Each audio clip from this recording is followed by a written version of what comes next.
Hello everyone, Powerful Swagger here, and today we're going to be doing another Reddit read.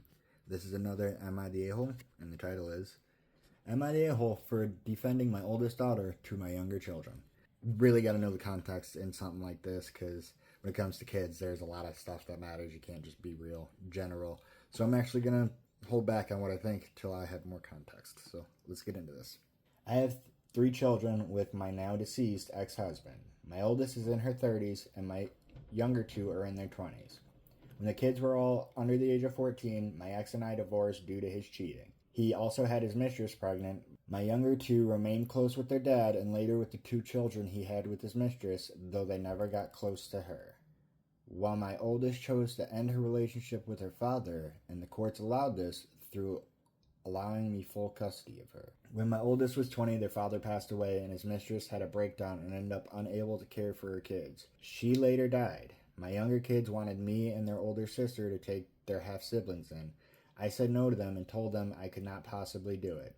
Their focus was mostly on their sister, who made it very clear she would not be doing anything for them and did not wish to meet them either, which she never has. My kids and I were all in therapy at this time, but the resentment still lingered in my younger 2 children, which I was not aware of because they had appeared to do much better, and of late they have been incredibly hostile towards their sister. They told her they deserved to have a relationship with their half-siblings, and the half-siblings deserved to be with their family instead of being separated and adopted out individually. They blame their sister for their half-siblings wanting nothing to do with them today. Their argument is their sister was old enough to take them, but they weren't, and she punished the 4 of them in the process. This is a lot. This has caused a total breakdown in the relationship between my oldest and younger 2, and my younger 2 wanted me to on their side. However, I defended their sister by pointing out she was only 20 and in college and not likely to get accepted anyway, but also reminded them that she had no relationship with her half-siblings and did not wish for one. I told them she was entitled to make that choice in her best interest. This led to them saying I could have and should have taken them too. That they tried to have compassion for me because of the affair. But I seem so happy their half-siblings are out of our lives. They asked me how I can be okay with their sister abandoning family to a broken system and how I can feel good about raising her that way. They also told me I'm taking her side by defending her, and because I said to them that they were allowed their own feelings but had to accept others would feel differently, which they said was me implying they were wrong and she was right. Their anger at me has intensified now. Am I the a-hole? Yeah, that's a lot. That is, whew.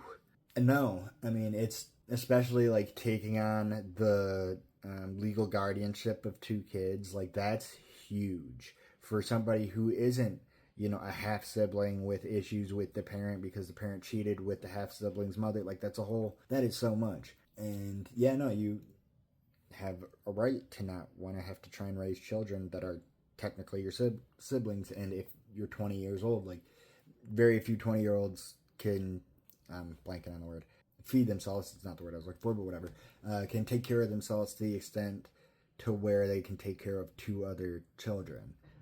It sounds like the 2 younger siblings, they should talk to somebody about the anger they feel, because it's not their mom or their sister's fault about what happened. And if you're blaming people about not helping them, you could technically blame their original mom, who decided to just give up when their dad passed and not care about them. Like, that's not... It sucks to lose the person you love, but if you have children, they're the ones who get taken priority.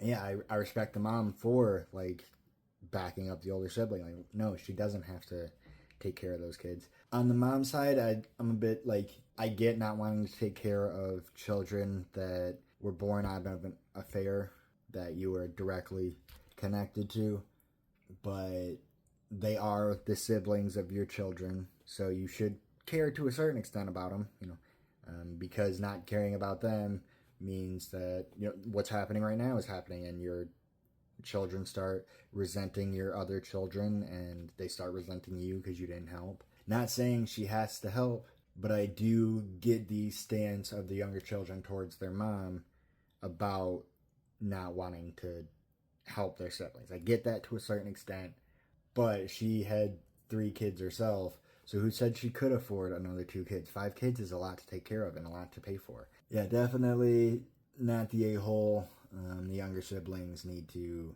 Like, they're worried about their other siblings being separated in the system and whatnot.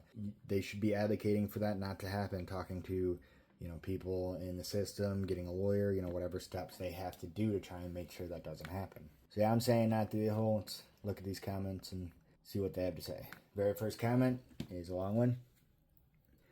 Not the a-hole, and this is a pickle. Remind the younger, if you have compassion for me, that I did not want to raise the proof of my husband's infidelity, the living embodiment of the cause of the breakdown of my marriage and family as I had known it.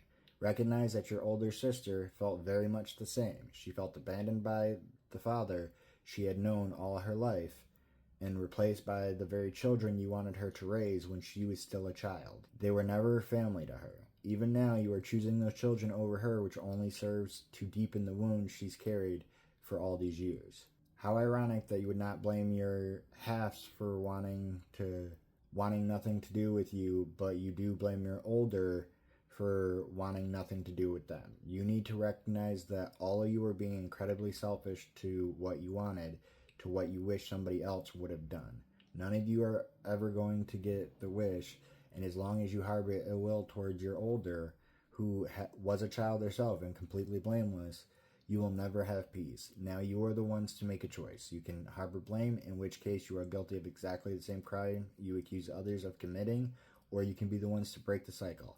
How can you ever expect anyone else to respect your views and let go of their grudge when you do not respect theirs and you hold your grudge so very tightly? That's extremely well put. Yeah, no, like I said, the younger siblings need to either step up more or get into therapy to let go of the feelings they are feeling. Next comment. Not the a-hole. Expecting a 20-year-old college student to suddenly become a full-time caregiver is like asking someone with a learner's permit to drive a semi-truck. Defending your daughter's right to choose her own path isn't favoritism. It's just acknowledging that she didn't sign up for everyone else's choices. They're allowed their feelings, but family bonds shouldn't come with forced adoption papers, right? Oh, we got us another colored one. Sincerely, how financially literate are your two youngest? Have they ever had to independently fund themselves living independently? That's a good point. All of the emotional trauma of the situation aside, are they at this stage in their lives prepared and able to make sacrifice to adopt 2 kids each from the foster system? Are they able to juggle tending to complex needs, physical care of the kids, provide enough food for them, get them to school, get emotional care, pay medical bills? Basically, are they ready to become parents right then and there? No, they're hypocrites. Remind them their father did this. Their father destroyed 2 families twice over by never putting measures in place to protect his youngest kids. Apparently, he didn't ever consider that he and his wife might die. That, once again, is his selfishness meant children suffered. If they have unresolved issues with their dad, they can go to therapy to deal with it. But that you will no longer be tolerating their entitled BS anymore. If you're still financially supporting them, I'd remind them of that fact. That you're not obligated to help them at this stage of life and that you're only doing it because you love them. That, like their father, there's a limit to what you'll forgive. They need to grow up, not the a-hole. Yeah, no, I mean, that's a great point. I think that's a good point to stop. I think that comment covers the whole situation really well. My thoughts on it are not the a-hole. Comment down below. Let me know what you think. We can have a conversation. I appreciate everyone for clicking on this video. Hope you have a wonderful day. And remember, try to be kind out there.